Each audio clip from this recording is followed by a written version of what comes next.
Hello guides, welcome to my channel. આજે આપણે બનાવીશું સોલે ચણા। એના માટે મેં લીધેલા છે બાફેલા ચણા, 3 નંગ ડુંગળી મીડિયમ સાઈઝની છે, જે 2 મીડિયમ સાઈઝના ટમાટર, સોલે ચણા મસાલો એવરેસ્ટનો લીધેલો છે, કોઈ બી તમે લઈ શકો છો, રામદેવ એવરેસ્ટ, બરાબર।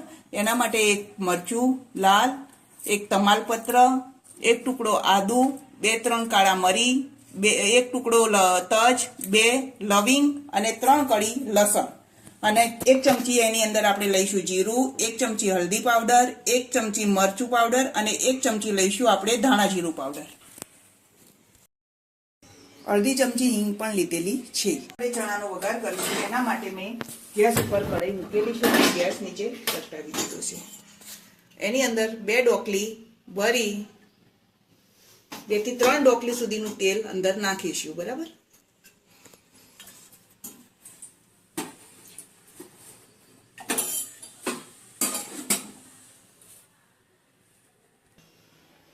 આપણે જે તેલ ગરમ થવા મૂક્યું હતું એ તેલ ગરમ થઈ ગયું છે।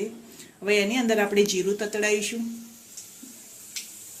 જીરું તતડી જાય પછી એની અંદર ગરમ મસાલા, ગેસ ધીમો કરી દઈશું, હિંગ, અને જે આપણે 3 ડુંગળી લીધી હતી મીડિયમ સાઈઝની, એની પ્યુરી બનાવી દીધી છે। એની અંદર લસણ, આદુ બધું જ આપણે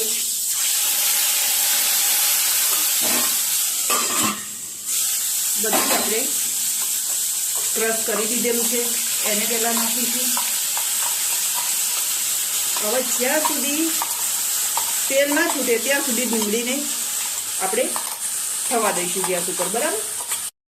હવે એની અંદર આપણે અડધી ચમચી જેટલી હળદર નાખીશું। પછી એની અંદર ટમેટાની જે આપણે ક્રશ કરી અને પ્યુરી બનાવી હતી એ પણ અંદર એડ કરી દઈશું। આ ટમાટર એકદમ વ્યવસ્થિત રીતે ચડી ગયા છે, એમને તેલ પણ છોડી દીધું છે।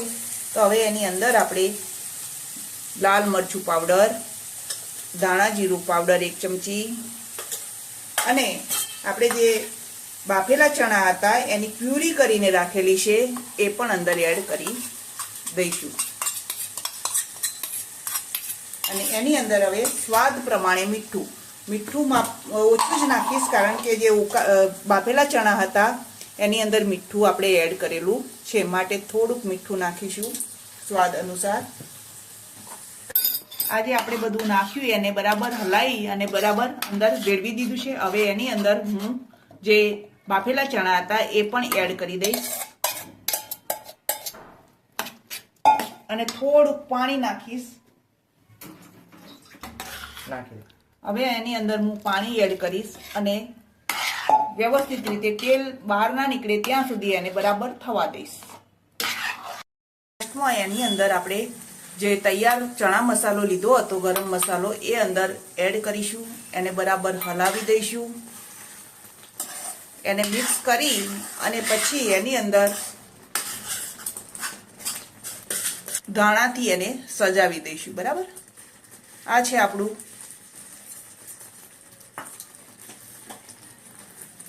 ચણાનું ધાબા સ્ટાઇલ શાક તૈયાર।